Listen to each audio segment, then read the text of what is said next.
This episode is brought to you by Bank of America. If you own or operate a business, whether it's a local operation or a global corporation, partnering with Bank of America could be your smartest move. By teaming with Bank of America, you'll enjoy exclusive digital tools, award-winning insights, and business solutions so powerful, you'll make every move matter. Position your business to capitalize on opportunity in a moment's notice. Visit bankofamerica.com/bankingforbusiness to learn more.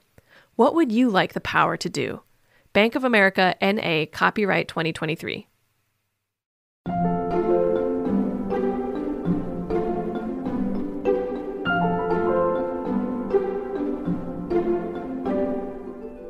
I think some people who bring a different energy to the stage can get a little rougher with audiences in ways that are like sometimes very fun, but I can't get away with it. If like someone yells something out and I'm like, hey, shut your fucking mouth. Like, it is very jarring.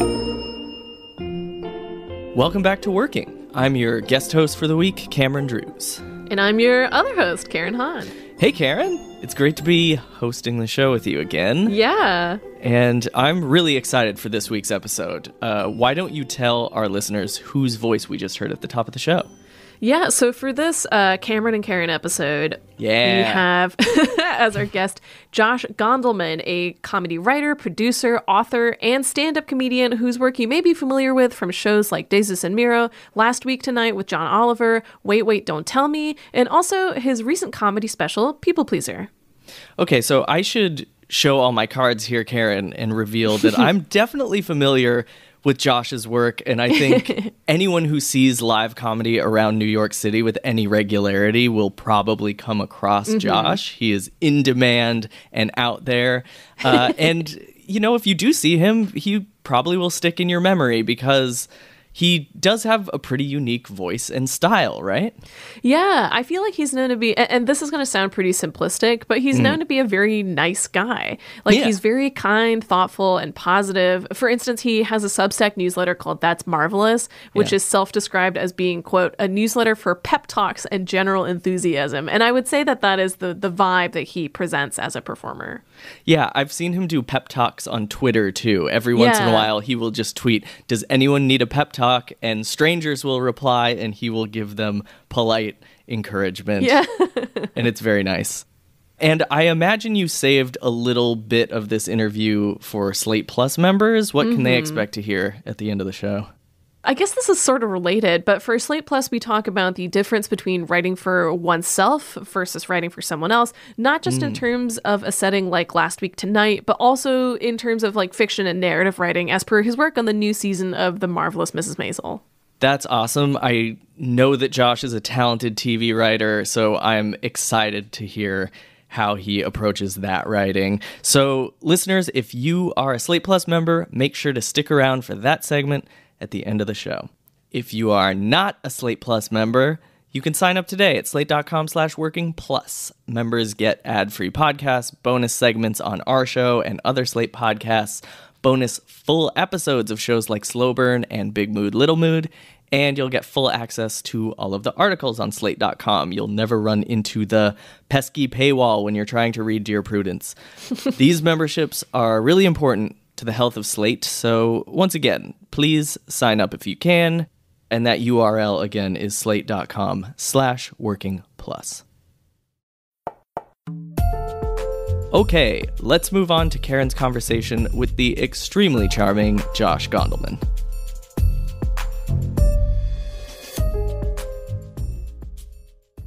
Hello, Josh. Welcome to Working. Hello, Karen. Thank you for having me. I'm so delighted to chat with you. So we're here mainly to talk about your recent special, which came out last year, called People Pleaser, which is such a delight. And I wanted to start with, I guess, a kind of macro question, which is, at what point did you know that you wanted to tape a special? And what are the initial steps that someone takes towards doing that? So it's a goal that I've had for a really long time, was to do an hour special with a video component. I've done albums in the past. Yeah. I was just starting to perform live in-person stand-up again. This was May 2021. And I'd mostly either been doing Zoom or nothing for about 15 months, I think. Yeah. And I got a call from my agent, and they said Comedy Dynamics, this production company, is recording a bunch of new hour stand-up specials. Would you like to record one with them? And I said, that sounds really exciting. And they said, great. Can you be ready to do it in a month? Oh my God. Yeah. And so it was not like a soup to nuts generation of new material over a month. In fact, it was probably not that much written in that last month, a few lines here and there for a few jokes. But it was, that month was spent kind of figuring out what the set would be from my extant material. Because again, I hadn't been really performing live at all in person. Yeah. So one of the really wonderful things about like that format is you have these jokes that I guess like when you take them out of context can seem kind of disparate, but when you watch the special, it's an overarching kind of 1 hour contained thing. And so I wanted to ask, like, how do you figure out the flow of the hour, especially as you say, like, if you're not doing it soup to nuts, like if you are taking like pieces of old things that you'd already kind of worked on, how did you figure out the flow? So it's a lot of just doing, right? Like I'm working on a new hour now that I've been writing, exciting. I guess. Yeah, thank you. That I've been writing since that recorded, which is June 2021. So I've had almost 2 years, but the People Pleaser, when I recorded it, was like half new stuff that I'd written since my last album, and then half, and this is such a self-aggrandizing term, greatest hits of like stuff that I loved for years, but I never put out with video as the medium. So the only way to really put it together was like, I wrote down a set list of like, I think I should try it this way, and then started doing it live, you know, whether it was short sets to figure out like, okay, this 15-minute chunk works together, and then longer sets where you kind of, in addition to like feeling the flow that you like impose on it, like with the order that you decide to do things in, you also kind of feel like the connectivity between what you're talking about, where like not just like the segues of like, speaking of marriage, but you go, oh, I'm talking a lot about this thing, or this part at the end could call back so neatly to this part at the beginning, but when I'm only doing 15-minute sets around New York City, I don't notice until I start doing this hour out on the road or in the city. And that part is like, I don't know, I just am like I really enjoy all the parts of it, like the drilling down and kind of tweaking the individual jokes and stories and bits, and then the like taking all those layers and then frosting the cake, if that makes sense. And being definitely like, now it's one thing. And this is a little bit of a sidebar, but since you brought up like the concept of greatest hits, like within your work, like how much of that has to do with your personal opinion of a joke, where it's like, I think this is really good, I'm really fond of it, versus like, does it kill every night or something like that?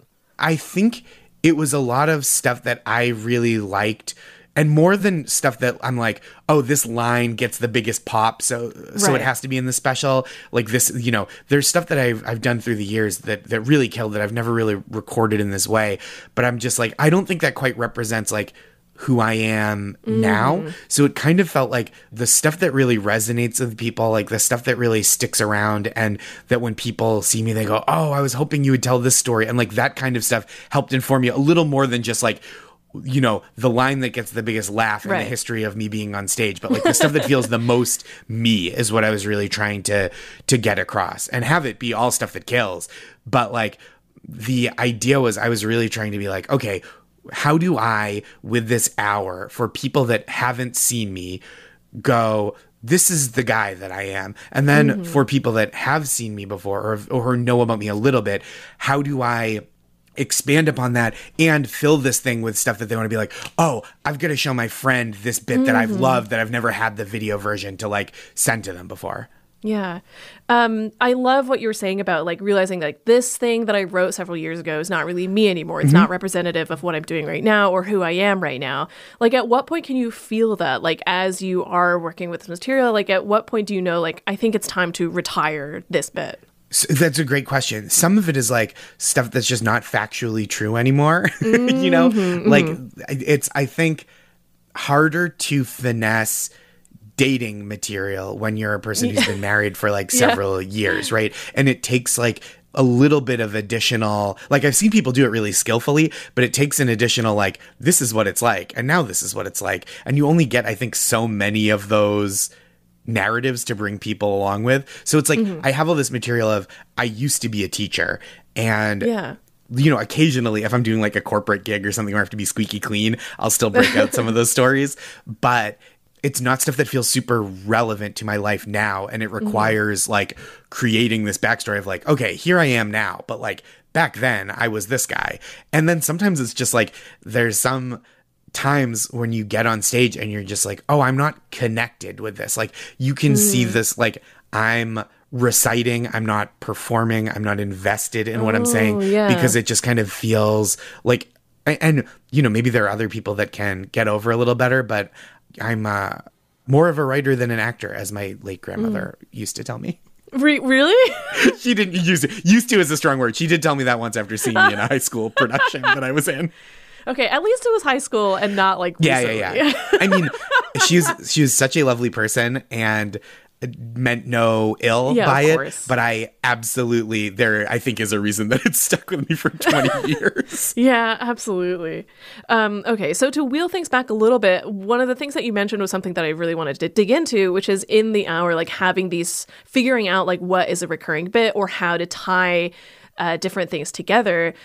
That's like one of my favorite things, I think, about like going to a comedy show or a comedy special, like a long form show where it's like when the bit comes back, I think there's nothing like funnier than that. There's nothing more rewarding than that. So like, what is the process of like figuring out what is worth coming back to or like what will recur? Sure. Well, I think sometimes it is, you feel the structure, right? Where you're like, oh, I really want to talk about relationships. So like there's something about relationships that will keep coming back and I'm going to come back to it with intent and to build thematically through that. And that's, I think, one thing. The hour that I'm working on now is kind of a lot about trying to age, not physically gracefully, but the idea of like how to like stay mentally malleable. And so that comes back a lot. And like, in this hour, there's a bit up top about, and I'm sorry to talk about stand-up that people haven't seen and that you haven't seen, but where I have a bit up top about the late 1900s, like teenagers calling the 90s the late 1900s. And that comes back, right? I'll talk about mental health. And I go, when I was a kid in the late 1900s, our attitudes towards mental health were very different. And like as another little bit. And so sometimes you can think about it in advance. And then other times on stage, I feel like I go, oh, this is an extension of that in a way that I didn't realize till I said it all out loud back to back. And then you go, oh, this thing is really fun to like sprinkle throughout, right? A little phrase or just like referencing something that you said before, a theme. And I think finding those connections organically is so delightful. And like sometimes it's just about recapturing the moment on stage where you discover it in person and then allowing future audiences to share that moment of discovery with you. Yeah, I want to talk about the work you're doing on your new special, but I want to talk about crowd work a little first. Sure. Because one of the things I was really impressed with People Pleaser is there is a little bit of audience work, like a little bit of audience interaction, I guess is the best way to put it. And that's an aspect of a recording that you have no real control over. Like you mentioned in the moment, like people are encouraged to kind of be polite or like not talk back. But you can't really control it. And even at a time as important as a taping like this. So how do you deal with an audience and what was that learning curve like? Oh, I don't seek out to do a ton of crowd work. And especially when you're recording something, right? You want, unless you're recording specifically crowd work, you want kind of a control group, right? Not a bunch of variables. But I also do really love being present in the room. And I think those moments really stand out sometimes. Like if you're like, rather than excising something that feels unpredictable, it like creates, I think, intimacy with the audience that's watching at home, right? Because they're not just seeing a play that was recorded, they're watching something like an organic thing that was like a special one-time only performance. I think that's like, I love that feeling when something feels like a really specific moment that's captured. Like, so the idea of, I said, I know the moment you're talking about, because I said, I talk about someone referring to their sexual history as their body count. And a woman in the back of the room went, oh no, like audibly. And it was a pretty big room, but not so big that I wasn't going to hear it and that the mics weren't going to pick it up. And then I remarked on the fact that she reacted to that, and that became kind of its own moment. And then I kind of folded that back into the bit. Yeah. I have one friend who refers to the people he slept with as his body count. Oh, yeah. Someone who is coached not to say anything during this taping just went, no! That's how no that phrase is. Similarly, right, there's this runner in the special about the audience applauding for the concept of grandmothers and moms and dogs, right? And that's like really fun where it like doesn't diverge too far from the path I set out, but it's like, I'm here with you. Okay, you're the same person from no earlier. So we know you're against body count, pro Fiona Apple, and as a member of this audience, in favor of moms and dogs. I think I'm starting to create a profile. So there's like the vein of what I wanted to talk about of like kind of gentleness, I think, is, and like hopefulness is kind of the feeling I was trying to imbue that special with specifically. Yeah. And then there was this like second hand juggling a different ball or two different balls that was the like being in this room with this audience, which is so much fun. And I think like disallowing the fun of that, like, you know, and just like executing is like, unless you're performing a show that is like truly a staged piece of theater that you're trying to record, right? Like I would be cutting off the fun I was allowed to have in the room, and then also cutting off this kind of like push and pull with the audience that was so engaged with this dynamic as well. Yeah, but it was really impressive to watch because you handle it so well in the special. Like it feels so organic and so right. And it's not like it totally goes off in a different tangent and then you have to really reel it back in. Do you feel like you've always kind of innately been good at like doing that immediate mental arithmetic to say like, oh, like I can do this and like still draw it back? Or was it something that you had to work on over time? I was so uncomfortable on stage when I started doing stand-up. I like my speaking voice, I was like nervous and I just like was like quieter and like it just, I didn't sound like as much like myself. Yeah. But I do think that just practice has made me more comfortable with like, oh, I'm in charge here. Mm-hmm. It was also a learning curve where I think some people who have a different energy, who bring a different energy to the stage, can get a little rougher with audiences in ways that are like sometimes very fun, but I can't get away with it because I have a kind of a softness on stage that if like someone yells something out and I'm like, hey, shut your fucking mouth. Like, it is very jarring. And it is like, people are like, oh, you were being fake before. And now this is the real you. So it's like been a real kind of a long time project of like learning how to quietly control a crowd in a way that like, I don't know, you know, that they don't feel like that they're being manipulated in the same way they would if someone was like, shut up, you loser. Where it's like a more direct dominance of the audience. And that's not to speak ill of like that kind of performance. It's just like, I am very ineffective of that mode. Yeah, I mean, it's hard as someone who is also, I think, a little on the softer side of the spectrum. That said, you brought up something that I wanted to dig into, which is the idea of like a sort of stage persona. Like knowing you, having met you in person, like I know you are also just very delightful and kind as a human being. But I would say like there is obviously a little bit of a divide between who you are personally and who you choose to like put out on stage. Sure. How do you, I guess, navigate that or choose what you want to dial up or down in front of an audience? I think a big part of it is like kind of being a little extra upbeat and like occasionally like a touch more naive than I am in person or a little like softer than I am in person is partly a way to like differentiate myself. Like it is the thing rather than chasing something that other people do really well, right? Who dial up the kind of gruffness. Yeah. So like, especially when I go up somewhere like the Comedy Cellar, where there are so many super strong comics and many of whom have like a really strong kind of New York City comedy club edge that is really powerful with audiences and is really like strong and effective. I think instead of going like, I'm going to do kind of a C plus, B minus version of that.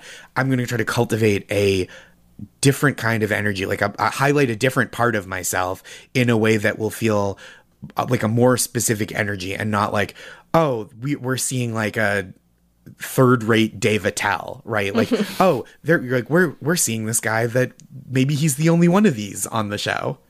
Yeah, I mean, you mentioned earlier also as well that you felt uncomfortable on stage when you were first starting out. Like, what was the journey like from point A to point B where you figured out, like, this is how I guess, make myself more comfortable on stage? Or was there a point where you were trying to do what you were saying, like the more New York version of it?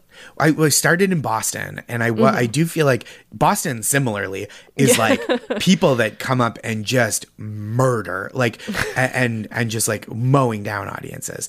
And so there was kind of that pressure too. And I think there was, like, in my first year especially, a lot of like trying to do a version of like, oh, this is like a clever joke, or this is like a funny thing that like, it, not that I didn't think it, because I did have the idea, but like didn't feel like something that I would ever say off stage. You know what I mean? It was just like, oh, I invented this as a thing to say for the stage because I thought that people would think it was funny. And occasionally I'd be like dirty in ways that didn't feel like me, rather than sometimes I'm dirty in ways that feel like me. And that like it's like a different vibe. But it took like a year for me to feel like partly I had jokes that would work, and that was really helpful. And then it also just, I think I started to say things that felt a little more like my own particular point of view. And so I had to like act less hard to say them. You know, it was a little less of like, who's the guy that would say these things? It's like, oh, I'm me. And then these are the things that sound like my thoughts because they are. Yeah. Okay, we'll be right back with more of Karen's conversation with Josh Gondelman after this.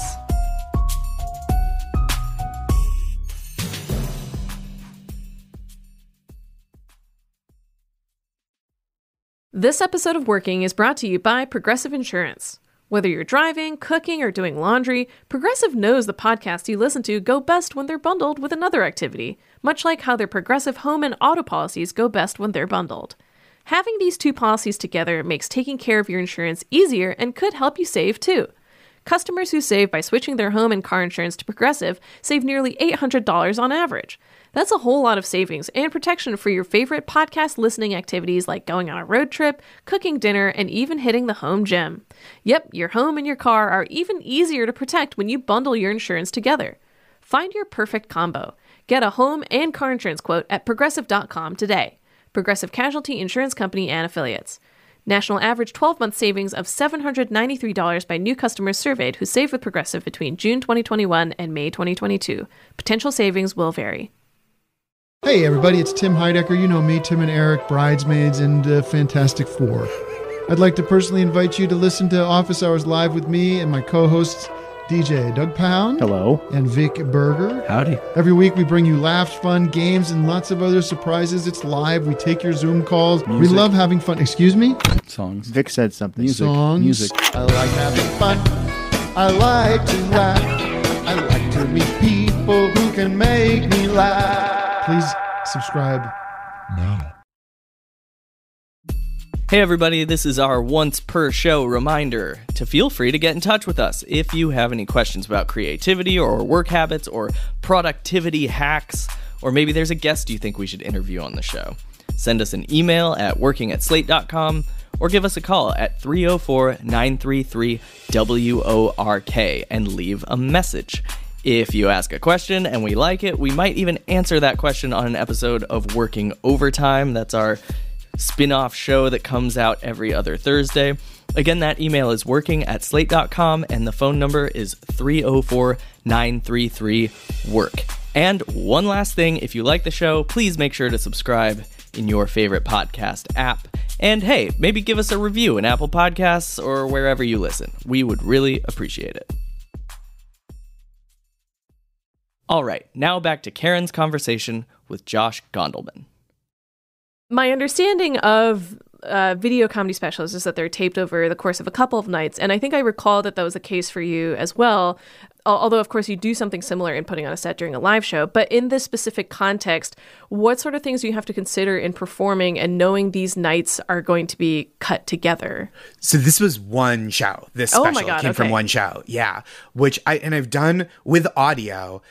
I've done it both ways. Okay. I've done it like, okay, stitching together 2 nights or just doing one night of performance or one show in one night even. And that's what this was. I had the room once and the crew once and the cameras would turn on once. Yeah. So that presents a different challenge, right? Cutting together between a couple nights, I think, is kind of like matching your energy and making sure and like picking kind of the base. That's usually, I think people do it this way. When you do multiple nights or multiple shows, you pick the one where you're like, most of it will be from this. And then we'll add a couple things like, oh, I forgot this joke the first night, or like I flubbed this, or this didn't quite hit. And we'll just kind of slide this in to cover where something didn't quite work.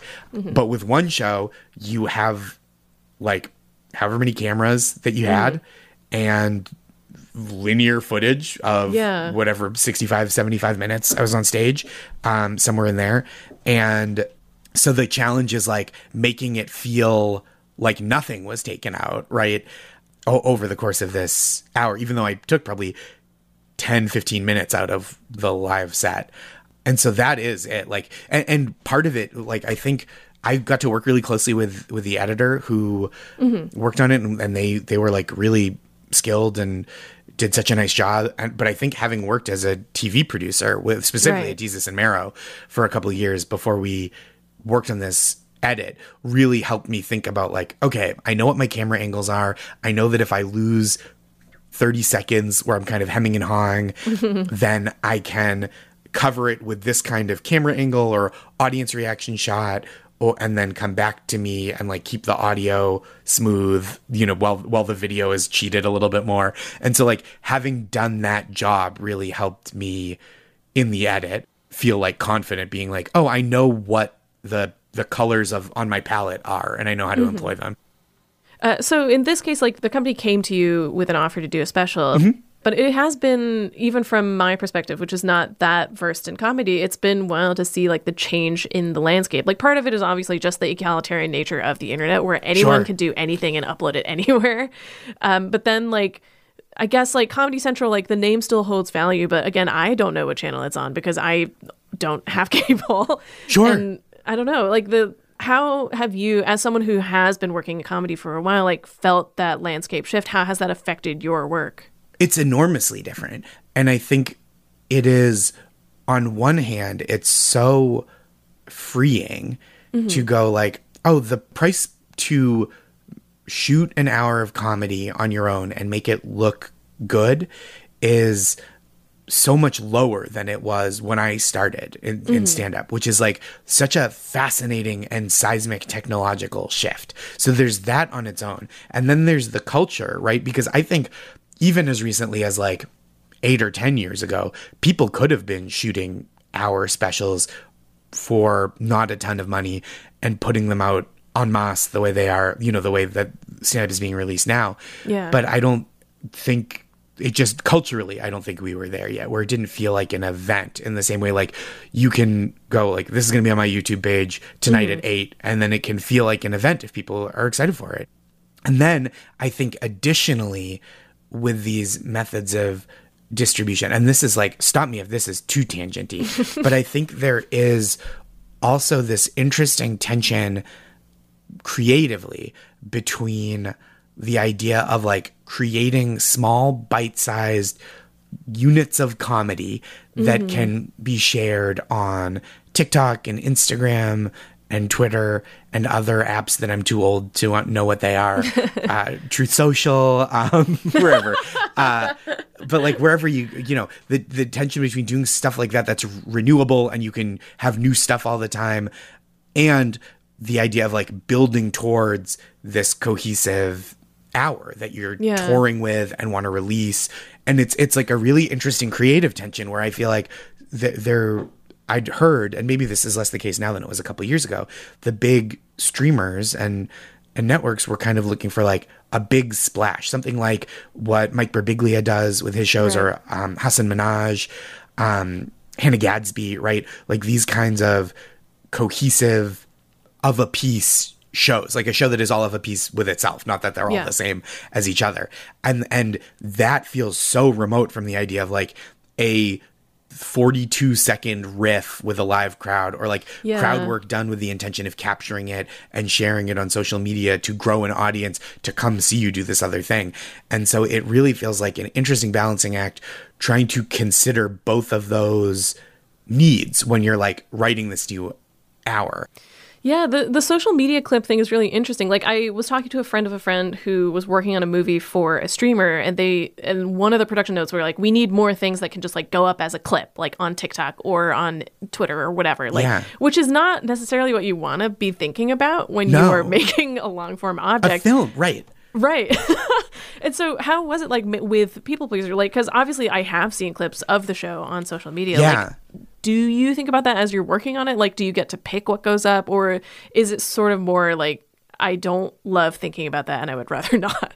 I will say, when I'm writing like a stand-up bit, I'm not like, is this good for TikTok? Yeah. But when I had this special, the production company did a really nice job of being like, here's 5 to 7 little 30-second to 1-minute clips that we clipped out and think would do well on Oh, social. yeah, And they yeah. captioned them for me. And that was really nice. And then I since have like kind of looked at a few more and been like, oh, I think this could work on its own a little bit. Mm-hmm. And I will, when I travel to a different city, lately what I've been trying to do is like the couple of minutes of like local jokes, Yeah. or like, oh, I've never been here before. This is what I thought St. Louis would be like, and this is my experience. Or like, this is what happened to me today on the way to the club from my hotel. Like, I saw this weird little thing.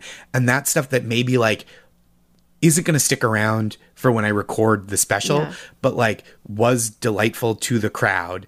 And like, you know, I don't want to like say it every night in every city, because it was like specific to this moment. I there's not that much to say about it. That kind of thing. It feels like it's very natural to like mindfully record and then preserve and share.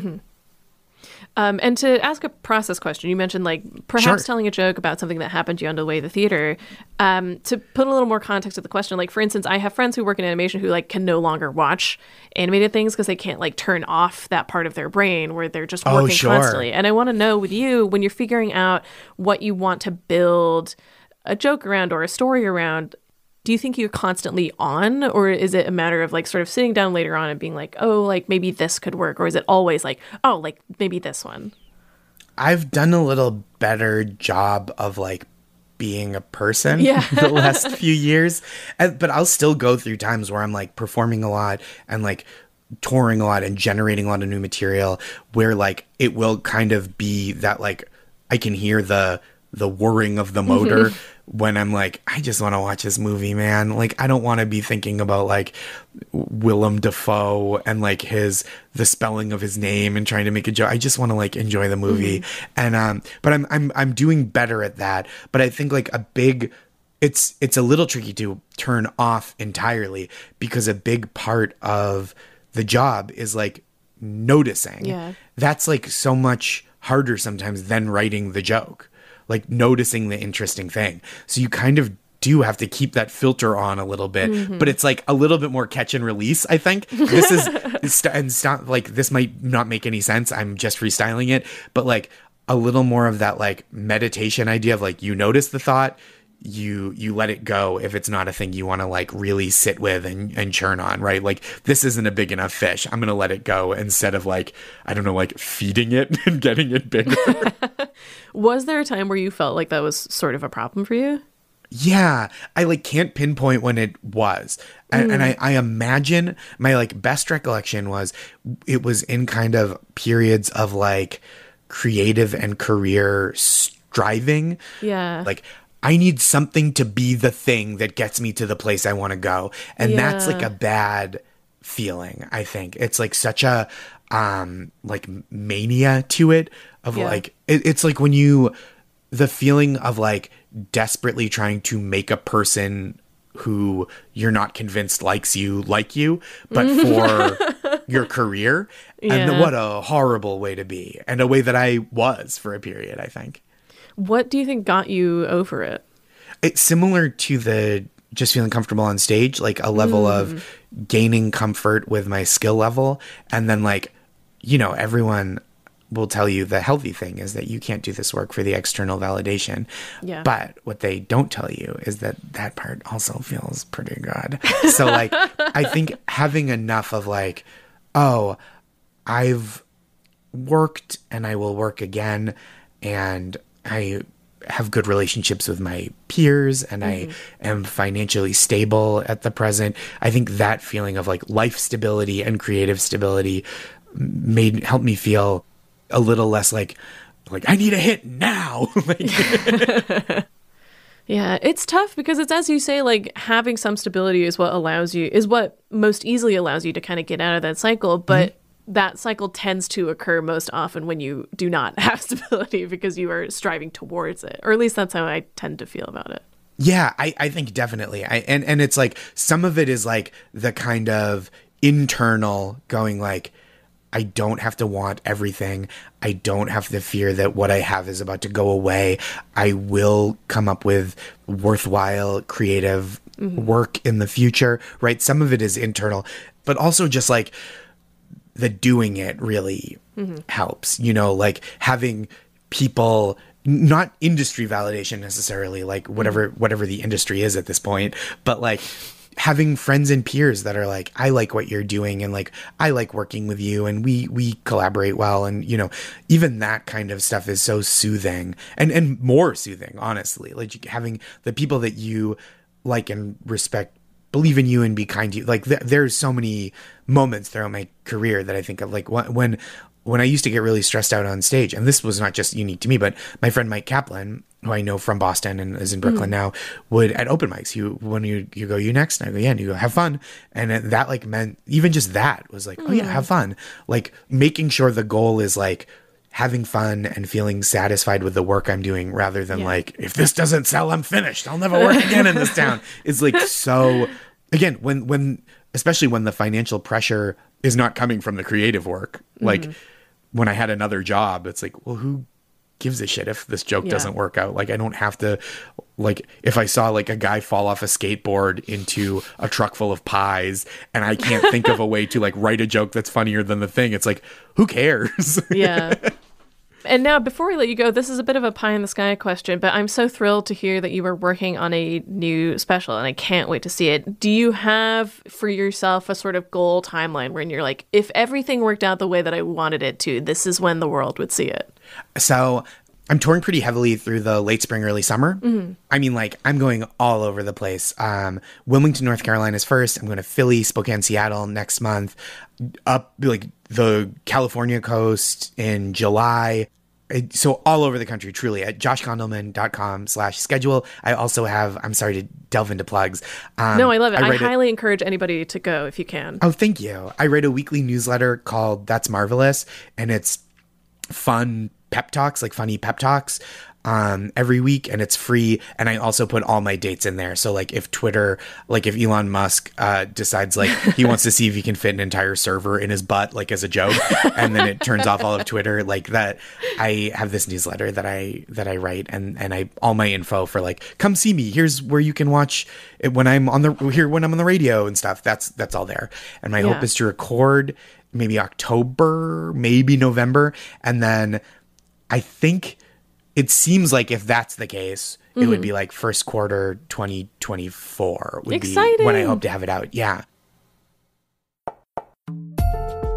Well, I can't wait to see it. And for those of you listening, again, go see Josh while he's on the road. Go to the special taping if you can. And People Pleaser is currently, I believe, free on YouTube and also available anywhere where you can stream video. Thank you so much for coming on the show, Josh. Thank you for having me. It was such a pleasure.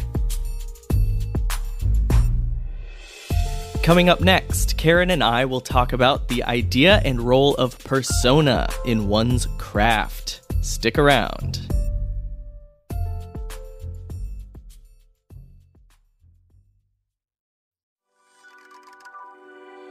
Hi, I'm Nyla Boodoo, host of Axios Today. It's a daily podcast that gives you the latest scoops and analysis to power your day. But we don't just run through the headlines. We provide the important stories you won't get anywhere else. everything from politics to space to race and justice.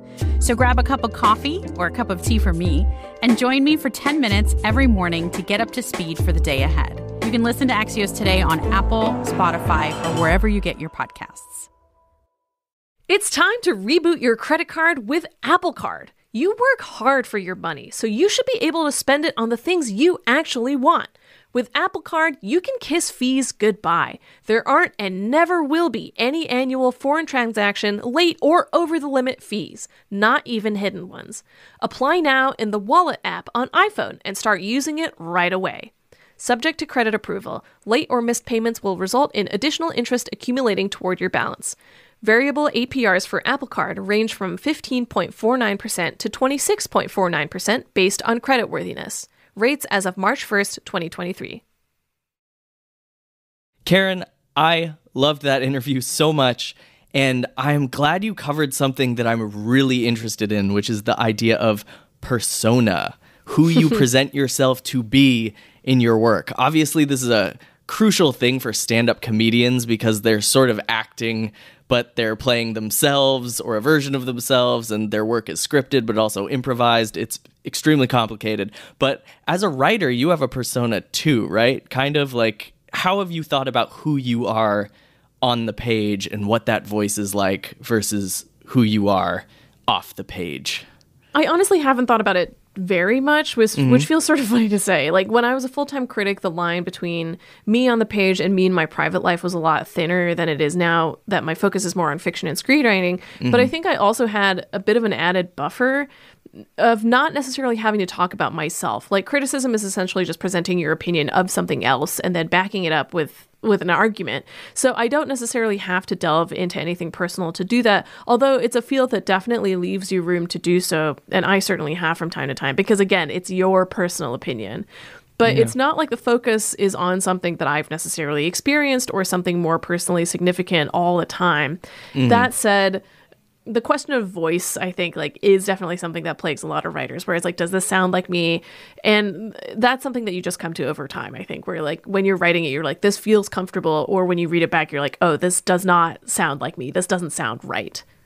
Yeah, and all of this talk about voice and persona made me think of social media because, you know, everyone on social media is kind of a performer, and it's like Twitter especially is a very comedic space. Like, everyone is kind of a comedian and has to ask those same questions that Josh does. Like, is this in my voice? What is my Twitter comedian voice? And, you know, you're on Twitter and you're funny on Twitter. Like, you make jokes on Twitter.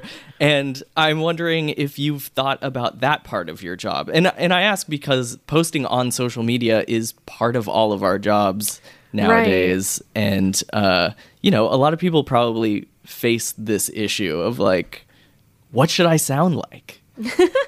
Yeah, I really think of my Twitter voice as an honest extension of myself. Like, I don't tweet anything that I don't think I wouldn't say in real life. And I don't tweet anything solely for the sake of drumming up engagement or controversy or anything like that, which I don't think is a really productive mindset. Like, the accounts that I've come across that are so transparently about engagement, like, become jokes after a while, which is, I don't think what anyone really wants to be on social media. Yeah. And frankly, I'd say that I think I'm on the stricter or maybe more cynical side when it comes to assessing Twitter personas. Like, there are a few people that I find really awful on social media that I've had mutual friends say, like, oh, but they're so nice, or they're not like that in real life. But it's not like that awfulness is coming from nowhere. Yeah. Like, because if anything, I feel like the veil that social media affords people lets them feel like they can be more of their true self, where, like, this is really the root of trolling culture, where it's like, no one is seeing my face. There's no, as far as I can tell, real life consequence, so I can be as mean as I want. And I think it's useful to keep in mind that even if you're being performative or otherwise faking a certain kind of personality online, it does still reflect on you. Like, it's not a totally separate entity from you. Yeah. That's really interesting. And it seems like a lot of this, and Josh touched on this a little bit, figuring out your persona does sometimes involve dialing up certain parts of yourself and dialing down. And as you were saying, some people could choose to dial up maybe the darker parts of themselves and become a little bit of a reality show villain or something. and that's like what they're deciding to put forth. Yeah, exactly. But that's a bold and risky choice.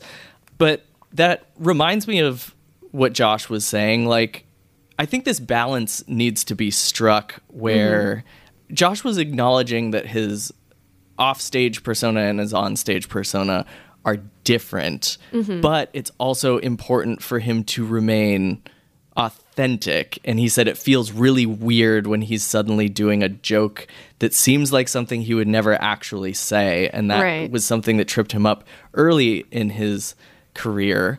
Have you ever felt, maybe earlier in your career, like the awkward feeling of writing something or doing some kind of work where you're like, I'm doing this because it kind of works, but it doesn't feel like me?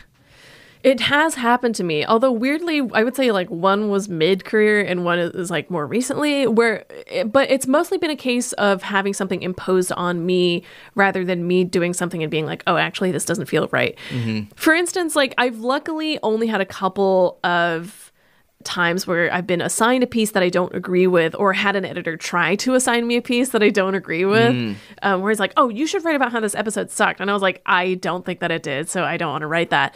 And I've also had this happen to me a couple times where an editor has sort of over-edited my piece to be in their voice. Yeah. So the writing doesn't feel like mine anymore, which is kind of a bigger problem, because when you see it, you're like, oh, like there's kind of more steps you have to take rather than like seeing an assignment that you clearly don't agree with and just being able to say, no, I don't want to take part in that. Because when you're in the process of writing something already and it gets edited like this, it's like, what am I going to do? Has this ever happened to you? I mean, I think I've admitted this to you once, but there was a period of time when I was trying to do stand-up comedy in New York. I was going to open mics and stuff, and I was really interested in this as a craft, and I really did relate to some of the stuff that Josh was saying, where he would come up with bits that worked.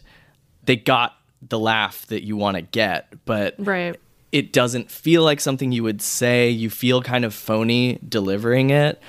That was something I felt all the time, and probably a lot of comics at an amateur level do, because you really just like, you want to get the crowd to laugh. That is like your top priority. Right. And finding your voice is the second part. And it's tricky because it's just that. It's finding something that's already there. It's learning how to sound like yourself and be yourself. And that only comes with lots of experience. I think I could have kept at it and got there. So you got to stick with it. You got to log a lot of hours to the point where you start sounding like yourself and you start feeling like yourself. Right. Finally, I am so glad that you asked Josh about what it's like moving through the world as a comedian. As I mentioned, I used to try to pursue this art form, and that was like a big problem for me, actually. Like I know that sort of desperate feeling of sort of always being on the lookout for new material or material that was better than everything else I had. And it created this like hyper vigilance that actually put me in a mindset that probably wasn't great for comedy. I think it's possible to like try too hard in situations like that. So to put the ball back in your court, you've been a professional writer for a long time now. You have written cultural criticism, movie reviews, and lately you've been writing for the screen. How do you make sure that you, number one, can be open to ideas, you know, where you're moving through the world in a way where you can be inspired, but also that you don't self-sabotage with anxiety and desperation? Oh, that's such a good question. I would say, like, a lot of my advice is maybe a little bit outside facing. Like, make sure that you have a good support system of friends and loved ones and peers around you. Have some other activity that you can turn to. Don't make this your entire life. And also don't be afraid of just doing bad work. And I mean this in a bad draft sense, not in a bad final product sense. Yeah. Because you can go back and polish whatever you were working on later, or just throw it away if you really don't like it. But continuing to do something is often valuable practice. But also, like, make sure that you're not burning yourself out by doing this. To that end, I almost think it was useful that I had a day job when I started doing film criticism, because then the criticism wasn't the end-all, be-all of my life. Like, The only thing I really had to succeed at was my day job so that I could pay rent and for groceries and everything else. And if I could make film criticism work on the side, then that was a bonus, if that makes sense. Right. One final question. I also loved that you expressed a fondness for callbacks in comedy. Callbacks are hilarious. They are like, it's an easy way to win over a crowd if I am in it.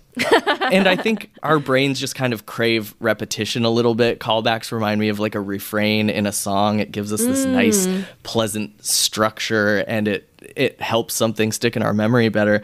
I'm wondering, have you ever incorporated callbacks into any of your writing or anything like that, where you sort of use a structure that repeats a little bit and feels satisfying to the audience? I feel like I've done and seen it done in reviews, not always in a way that feels as satisfying as it will during like a comedy special or something more active. But a whole room doesn't stand up and applaud. Right. Yeah.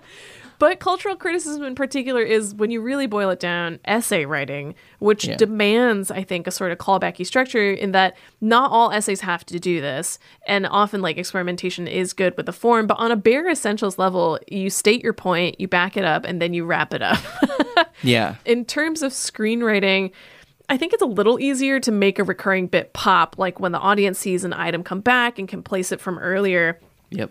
You're basically sort of like placing clues that will become rewarding for people who've been observant, I think. Oh, yeah. It'll make the viewers feel smart for remembering something, which I'm a big fan of as a viewer. Yeah, and also, like, I like that a lot more than the kind of hand-holding that I think a lot of bigger media does these days, where it's like, no, like, trust your audience. They'll figure it out. Yeah. Yeah. All right. Well, we hope you've enjoyed the show. If you have, remember to subscribe wherever you get your podcasts. Then you'll never miss an episode of Working.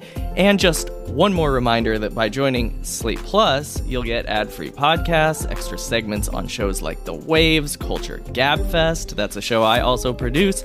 And, of course, this show, Working. And you'll never hit a paywall on the Slate site. To learn more, go to slate.com/workingplus. Thank you so much to Josh Gondelman for being our guest this week, and to our producer, Cameron Drews. Our producer and co-host, I guess, this week. Oh, yeah. But anyway, we'll be back next week with Isaac's conversation with opera singer Ryan Speedo Green. Until then, get back to work.